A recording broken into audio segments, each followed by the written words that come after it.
At yun nga mga abelo, binaba na natin dito yung dalawa nating young bird. Yung young bird natin ng BBC at saka yung TGRC mga abelo. Ito, ayan, ayan yung itim, anak ni Black Victoria yan.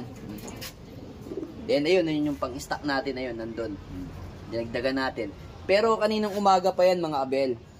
So yung ano natin, yung tubig nga pala natin is ayan o, merong antibiotic. Ito mga abel, pa ito sa inyo. Ayan, kulay green ang ating ano, ang painom. Kasi mga abel, tine-training kasi natin dito. Ito si ano, si pangalan nito, lagyan nga natin ng lights, si Peter B sa pare. So nanggaling na siya sa San Jose, Nueva Ecija. Hindi nga mapapasok ng anak ko yan eh. Dumating daw to ng 7:48. Maaga naman. Sabihin na natin nasa 1:1 ang speed. Kaso nga lang ayaw pumasok. Kaya pala ayaw pumasok kasi mga alas 11 na ako dumating dito. Pagdating ko ng alas 11, nandito na sa loob tong ibon na to. Kaya pala ayaw pumasok kasi pipikit-pikit yung isang mata niya. Tapos, edi syempre, patuka-tuka siya dito sa labas, yan dyan. Then, tinignan ko kagad kung ano ang nangyari sa kanya, bakit ang tagal niyang pumasok. Pero talaga to mga abel, ito yung nalagyan natin ng plastic sa paa at saka sa leeg. Ngayon, kaya pala ayaw pumasok kasi yun nga, napikit yung mata niya. Then, yung ibang ibong ko dito, ayan o. Ito, kita nyo, medyo meron pang konti. Ayan o, konti na lang, ayan o. Kumbaga, tinamaan din sila ng ano, ng eye cold ng konti. Kumbaga, hindi naman totally nagluluha. Kumbaga, napapansin mo kaagad, medyo yung eye rin nila, medyo parang namamaga na, hindi naman totally namamaga, parang makikita mo, papansin mo kaagad eh. Iba yung ano, iba yung mga mata nila. Kaya ang ginawa ko, nag-antibiotic agad ako sa mga ibon ko. Para isahan. Kasi yung naalaban naman natin mga abel sa BBC is wala. Si Peter C at si Litar na Peter C. So bukas aabangan nga natin, abangan ninyo kung maganda magiging pauwi natin sa Ilagan Isabela. Pero sigurado ko, andito yan mga yan. Siguradong magkakalak tayo. Ay, tanggalin na natin yung sticker natin. Malito tayo bukas pagka nag-clock tayo. Mahirap na. Minsan nagkakaberya pa naman sa ano. Sandali lang. Minsan nagkakaberya lang sa clacking. Yan. Yan yung mga sticker natin, no? Kita nyo. Then ito yung si ano, si Kapos. Si Kapos yan, no?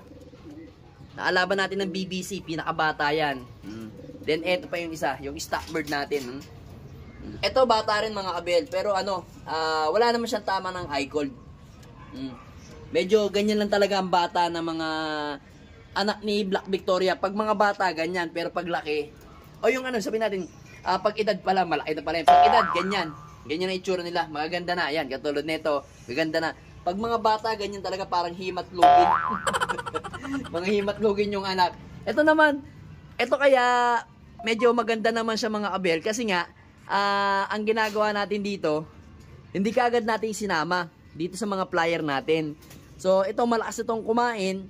Ang gagawin ko ngayon dito at saka to, ililipat natin to sa kanilang cage muna, tapos pakakainin, tapos ibabalik natin dito kasi hindi pa sila masyado sanay kumain eh. Yun nga, ito papakita ko sa inyo mga abel yung ating ginamit na pang antibiotic sa mga ibon natin. Ayan. Ayan, ito yung ginagamit natin, ambroxetil sa ibon natin. Kasi para sigurado yung mga tinamaan ng eye cold o yung tatamaan pa lang, siguradong dito pa lang maganda na to. Dito pa lang sigurado maaagapan na agad ito kasi ano to, antibacterial, infective yan, no? Maganda to mga abel, sigurado to. Ito lang yung gamitin nyo pagka tinamaan kayo ng eye cold.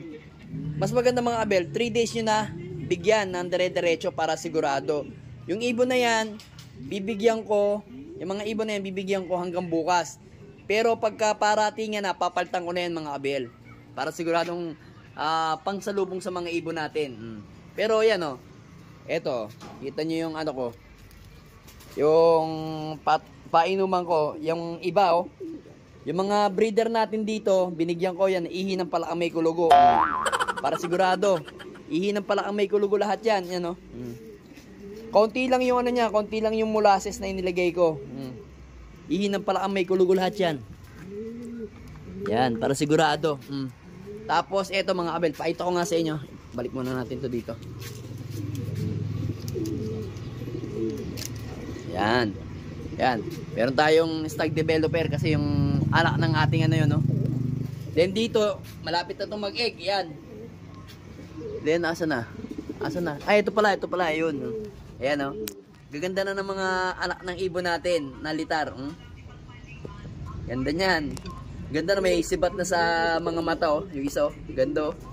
Checkered tsaka blue bar. Manang-mana dito sa dalawa. Ito, checkered yung blue bar, oh. Si Pandora. Ito naman si Litar. Yan yung Litar na naka-MacArthur natin. Alam ko, NHPC yan eh. NHPC yan na naka-MacArthur mga kabel. Then ito, andito si ano, si Lambi. So ngayon mga kabel, ito nga pala. Si Peter Maselan, ayan. Okay na. Namaris na siya kay Itim. Talagang ito, maselan masyado. Kaya nga pinaris ko muna siya kay Kapos. Ayan. Tapos iba rin yung ano niya, kanyang painuman. Ayan. Kasi nga medyo maselan siyang mag-egg. Ito yung ginamit natin mga kabel sa kanila. Ito sa inyo. Ginamit nating ginamit nating pang itlog sa kanila. Ayan. Ito yung ginamit natin, super broody. Ayan. Importante ito mga kabel sa ating mga breeder kasi kapag ayaw mag-egg yung mga ibon natin, kailangan natin bigyan ng vitamins ito. Kaya ito ang kinuha natin. Kaya ito yung gagamitin natin at susubukin natin sa mga ibon natin yan. Diyan. Subukan natin yan dyan. Para maging healthy yung kanilang egg mga kabel. Then dito, ganun din. Binigyan din natin yan, ayan o. Ng broody, super broody. Ang diskarte ko mga kabel dito, hanggat hindi sila nangingitlog, bibigyan ko sila niyan, araw-araw. Yan yung tubig nila mga kabel. Pero pagka nag-egg na sila, stop na to. Stuck na ulit to, pagka nagkataon. Ayan. Ganyan ang ginagawa ko mga kabel, sa mga ibon ko. Ayan no. Bukas, abangan. Tingnan natin kung ano mangyayari sa mga ibon natin bukas. Ayan. Hop, dyan na kayo.